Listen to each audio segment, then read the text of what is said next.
So, every choice carries a consequence. For better or worse, every choice is the unavoidable consequence of its predecessor. There are no exceptions. If you can accept that a bad choice carries the seed of its own punishment, why not accept the fact that a good choice yields desirable fruit? This is a quotation from Gary Ryan Blair in the book Eight Attributes of Great Achievers. Um, the book is currently available on Amazon, um, and you can go check it out. It has quotations from Winston Churchill, George Washington, Mahatma Gandhi, Warren Buffett, all these greats. The eight attributes of great achievers. Go check it out. Amazon. So here we are again, looking at the world through my eyes.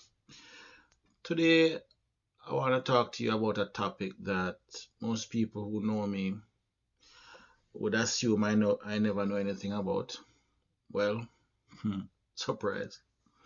Today, I want to talk about rap music, and more specifically, I want to talk about its newest firebrand sensation. It's making all the headlines and it's all over the tube. Yes, I want to talk about Tekashi69. I hope I am pronouncing the gentleman's name correctly. Tekashi69, yes. Big hater, you nothing but a hater. Cloud chaser, now we catch him at the chicken spot. Up a couple chops. Person to whom I'm speaking about, I'm going to give you a little history, and you will understand as we go on into the presentation why the history is important. In anything you do, the history is always important. So I'm going to give you history, and you'd understand. So Tekashi69 was born Daniel Hernandez on May 1996 in Brooklyn, New York. His mother was Mexican and his father was Puerto Rican. When he was about 9, thereabouts, his biological father abandoned the family. At around age 14, his stepfather was murdered just almost like a block away from the family home. And in his words, Tekashi says, I was waiting for my pops to come home, and he never came. He was 9 at the time. It would have been a tremendous pain for a 9-year-old to lose somebody that you're close to. After this incident, his life spiraled from a boy who would sing in church, read in church, he would sing mass in church, and his life spiraled from there. No, it was just him, his mother, and his brother. I think his brother is younger than him. I don't remember. So now they're living on welfare, and his mother, who is diabetic, had multiple surgeries. They are now facing a financial situation, and so many times he and his brother Oscar Hernandez, they would go to bed hungry. Now, like a lot of kids going through emotional turmoil and all of the top, this life taking this turmoil turn, the spiraling of his life, he started acting out. He refused to eat, refused to shower, and so eventually he was expelled from school around about the 8th grade. He started working as a busboy and a delivery boy. For those of you who don't know who is a busboy, it's the person who will come and take up the plates off your table, take it to the kitchen, lay out the cutlery, lay out the table for the start of the next meal, whether it's for lunch or dinner. That's pretty much a busboy, almost like a waiter in a restaurant, right? So he was a busboy and he delivered grocery at a grocery shop. This was his way of helping the mother to, pretty much keep them alive because the I guess the major breadwinner of the family is now dead. Um, 2012, when he was just about 16, going 17, he decided he wanted to do rap music, and this kind of came about after meeting Peter Righteous P. Rogers, a CEO of record label Akara Ultra.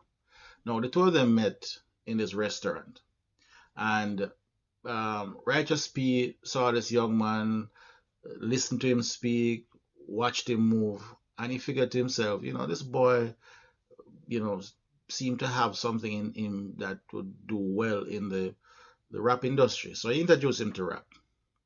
Um, 2 years later, around about 2014, he released his first song, which was 69. Then Pimpin' a month later, followed by 4769 in October the same year. So 2014 released about 3 songs back to back. Now, the following year, 2015, he was now about 18. He began having legal troubles, um, and it all stemmed from a music video which was posted online. And in that music video, there was a 13-year-old girl. The video showed her to be engaged in oral sex with another male figure in the video.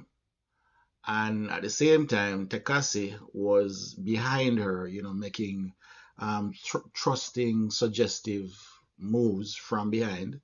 And there was another part in the video where the girl was sitting in his lap.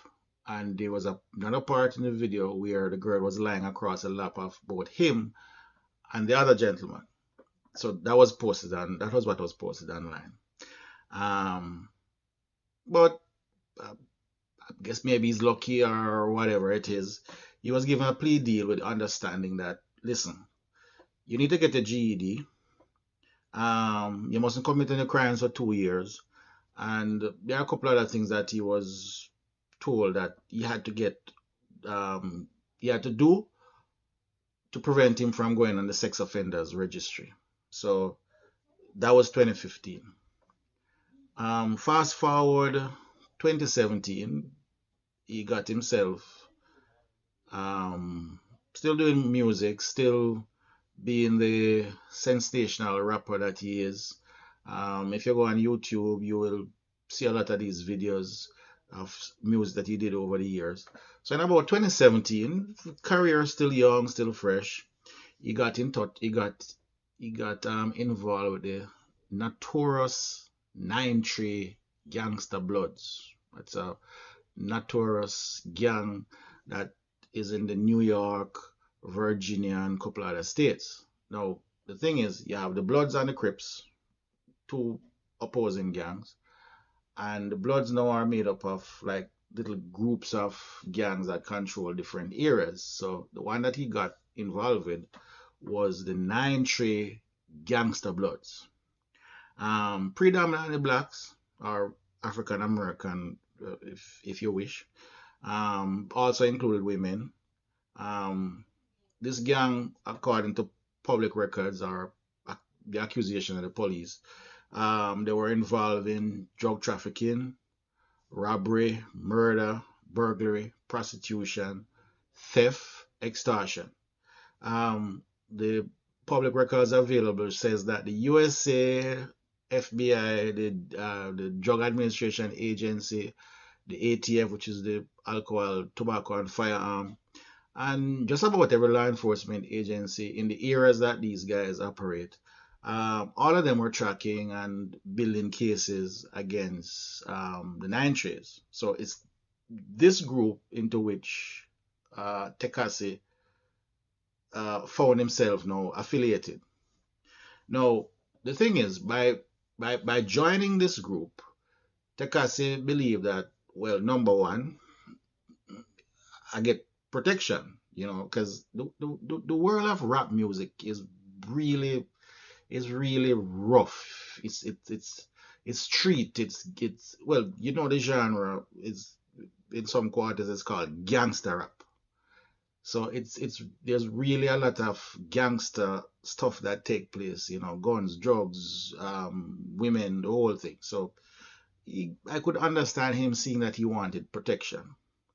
And not only that, but maybe even more importantly, as a rapper, traditionally rappers are viewed as being a good rapper when you have street creds, means that you have fired gun, mean that you have a group of guys that you roll with, means that you and police have had encounters, that kind of thing. Gangster, you're a gangster, so you need to have your gangster creds.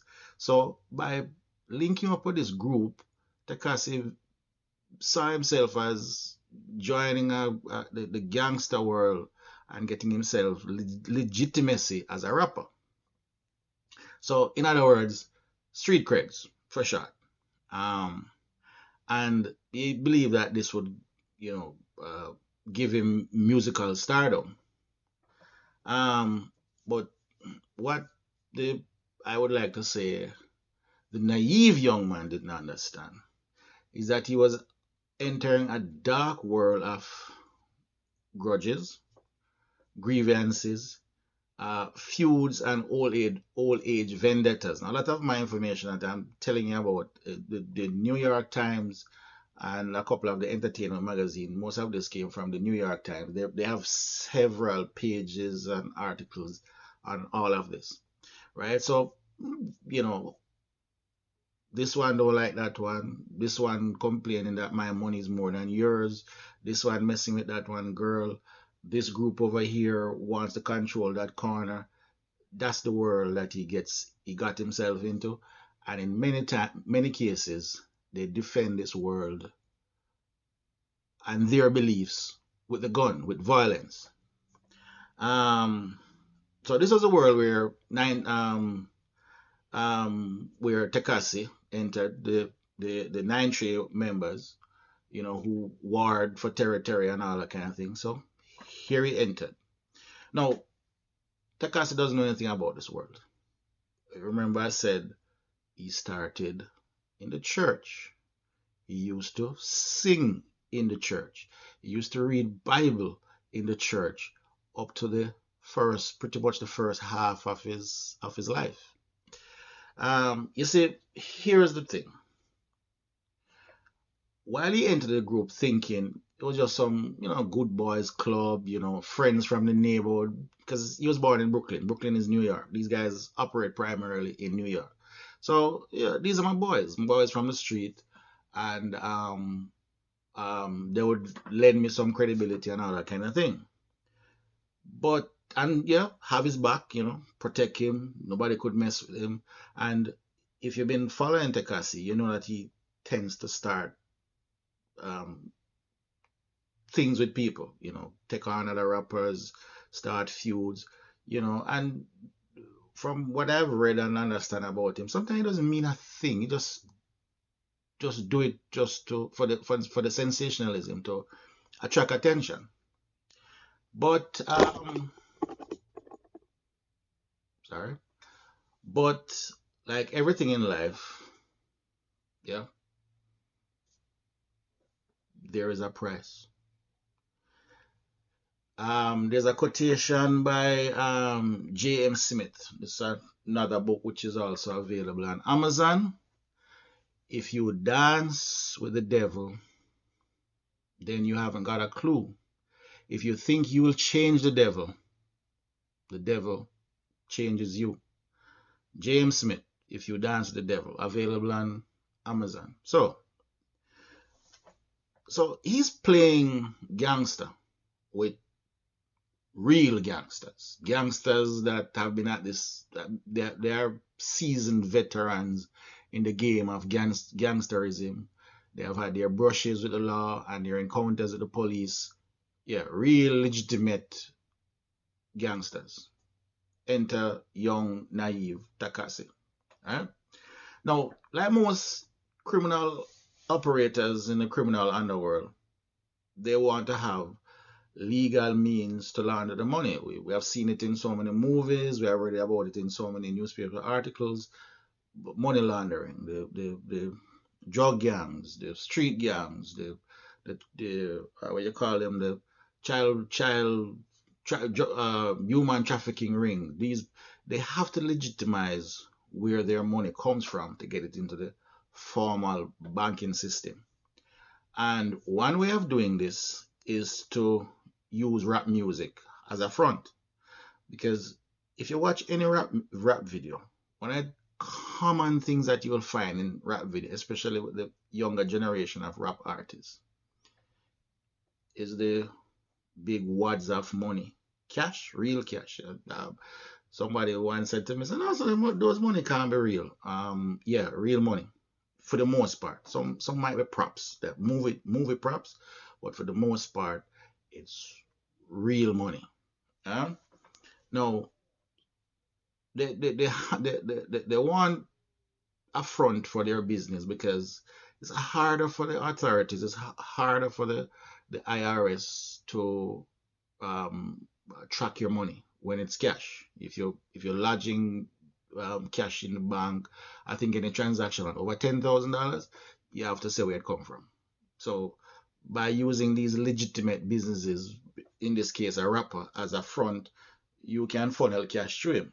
I don't know the mechanism, but I know it happens. I know it works, right? But here's the thing, folks. To be in a gang, you have to be the toughest and the baddest. You can't be chicken and be in a gang. Um, you have to prove yourself to be a gangster, and to be a gangster, especially in today's modern world of gangsterism, you have to do gangster stuff. You have to rob, you have to extort people, and don't be naive and don't think that murdering is not also involved. Now, um, police surveillance, FBI, all the different agencies that were watching these guys, um, it was shown that Tekashi got himself enmeshed, immersed, assimilated, absorbed into the middle of all of the gang activity. Um, so whoever they attack, whoever they threatened, whoever they were extorting, whatever the trafficking that was going on, he was in the middle of it. Um, um, you see, he was playing young gangster. They were playing serious gangster. Now, here the thing is this now. You see, while he was just hanging, latching on to them for the creds that they could give him, they accepted him. As a matter of fact, they kind of groomed him into their inner workings because they saw him as a revenue stream, not as a friend. It was a revenue stream. In the world of gangster, you really have friends. In this case, he was a revenue stream. Um, but they viewed him, while he saw them for security and whatever it is, they saw him as an ATM machine. And so every time he had a show, first they used to charge him $1,000 per show for security. Then it went up to $100,000 in less than a year. So in less than a year, for every show that he put on, he was paying these guys, "You have to pay us $100,000 for us to protect you," right? Now, the more he became controversial on social media, the more he had the tattoos with his rainbow color hair and all that kind of thing, the more he feuded with the elders of the rap industry, the music industry, the more established rappers, is the more his followings grow. The more likes he had, the more subscribers he had. So he was riding at the top of his game. Um, so he used social media, especially Instagram, to build a larger than life persona. Very polarizing. He was describe himself as a super villain, and just his presence alone just used to create just so much drama. But as he himself later on admitted, That persona was an act. He said it was what put him on the road to stardom in hip hop.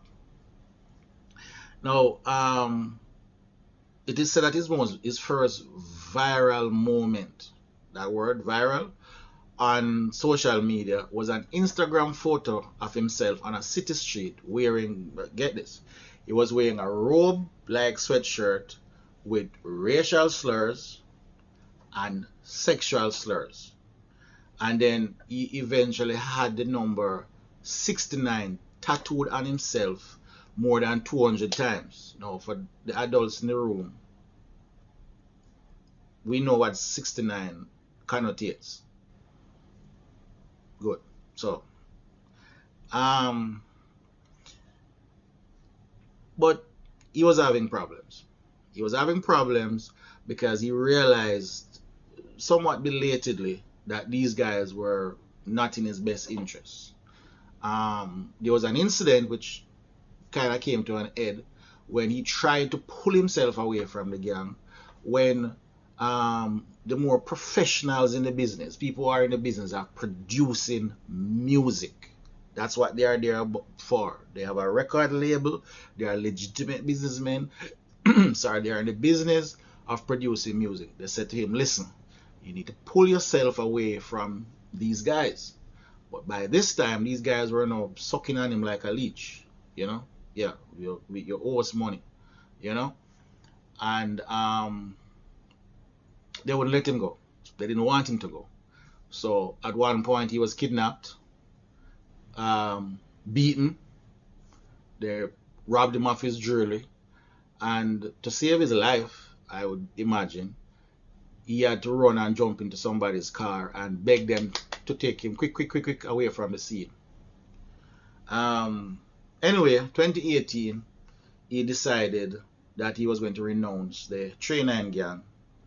And a few days later, which by this time now, the police were warning Tekashi, you need to be careful because the gang is after you.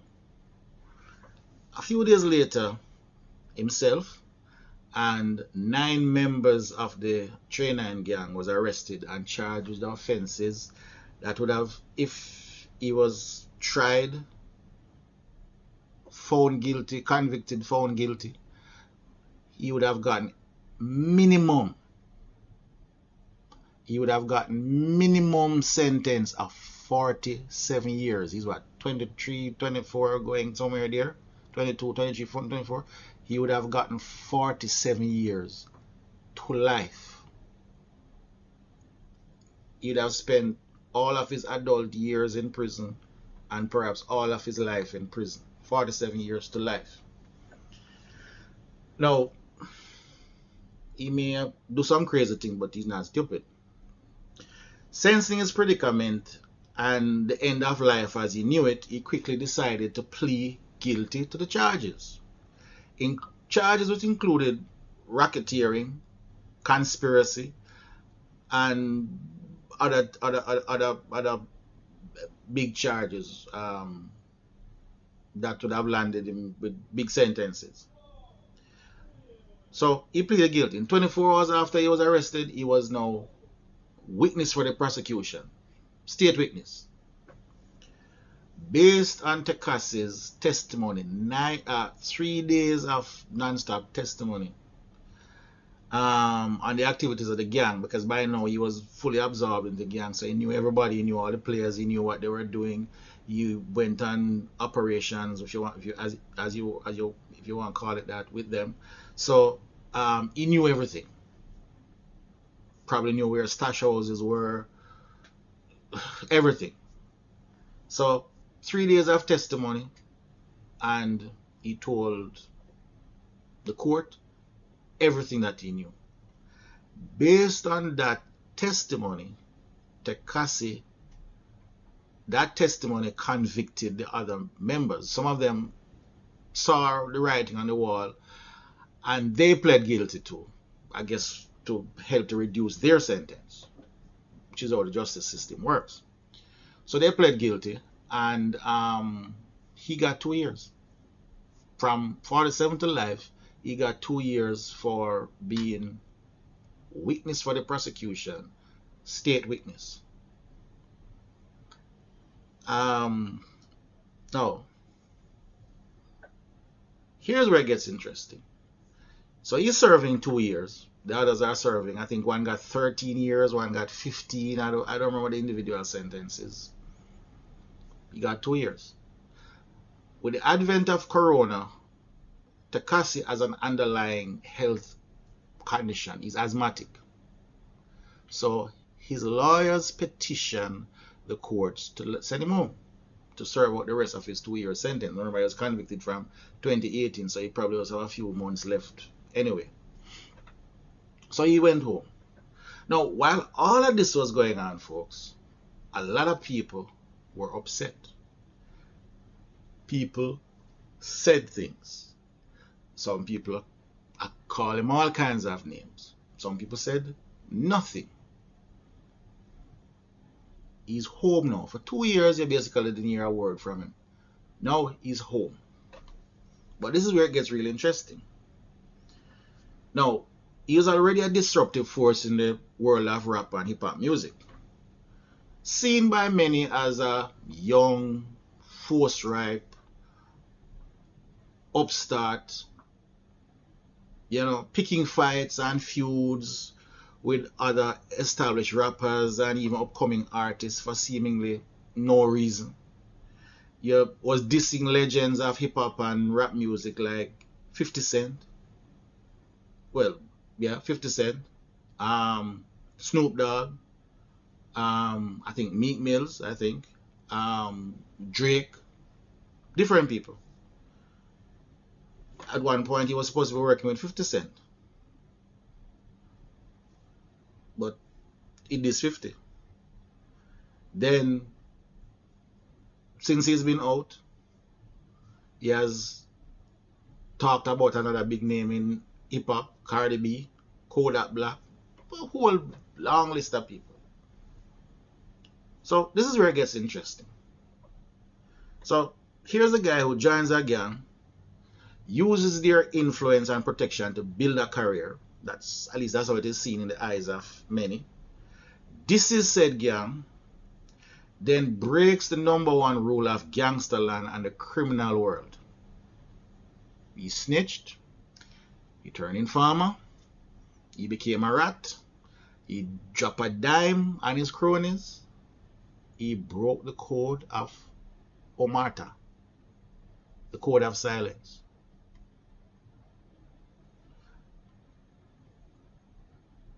So now he finds himself in a predicament. I mean, what do you think? I mean, it is said that snitches get stitches, right? In my Caribbean culture, from where I spring, we say informers must die. Every society have their different version of the same thing. But let's step back a little bit, folks. It's that lengthy history that I just gave you. Let me ask you this. Now, everybody is getting on Tekashi's case, and for all my research and whatever it is, I can hardly find anybody who is sympathetic to the young man. But before you get all, hear me out. Put yourself in Mr. Hernandez's shoes. Call him by his birth name. How many of you can honestly say, given the circumstances of life that he faced, would not have made the same choices? Abandoned by father, stepfather died, mother sick, going to bed hungry. How many of you, given the same situation, would not have made similar choices? Maybe little variations, but similar choices. Some of us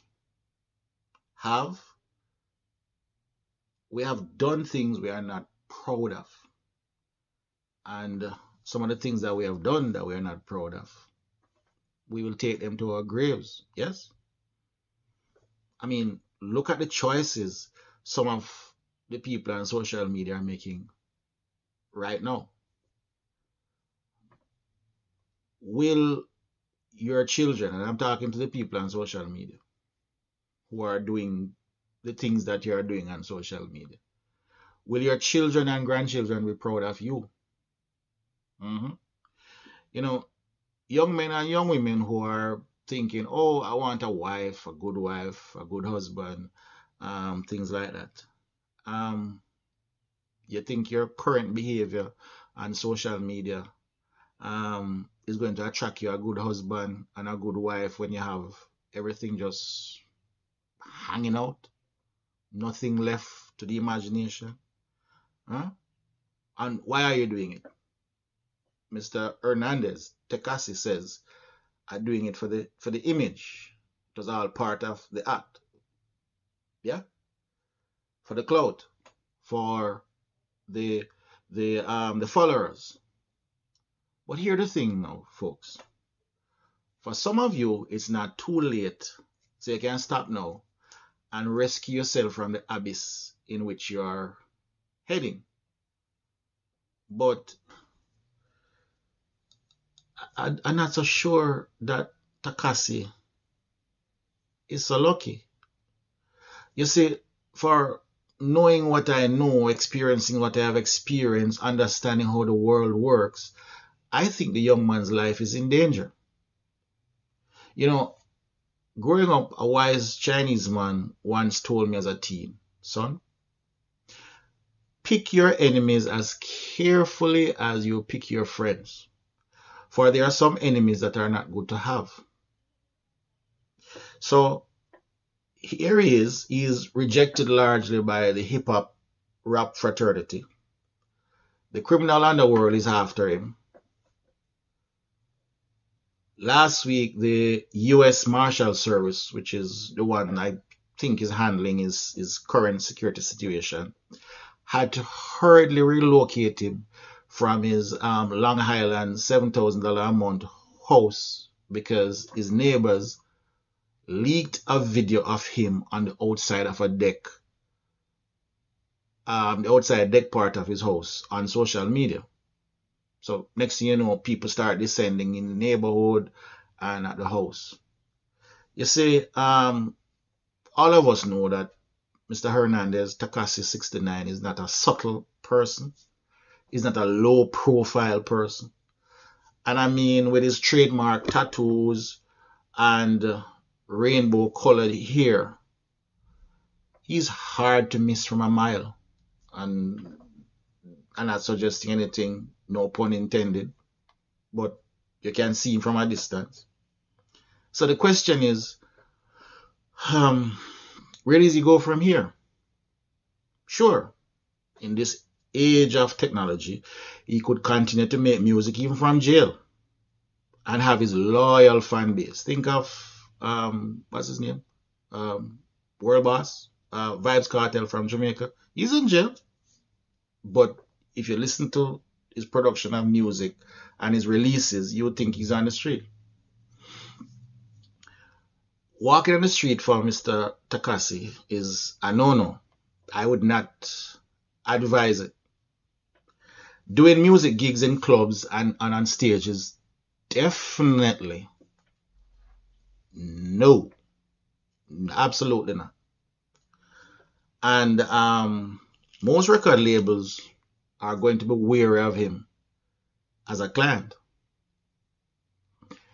And you know, no self-respecting rapper will want the stigma of him near them. I mean, case in point, 50, long-standing elder in the rapper community, who was supposed to be collaborating with him, has publicly said, I can't work with you.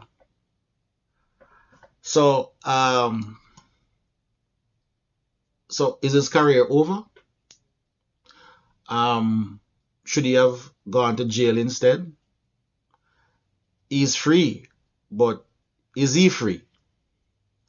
What about his family, does he have people around who has his best interest at heart, or is Mr. Hernandez Tekashi just a rainbow colored cash cow? Rainbow colored cash cow. Yeah, that here. Mm-hmm.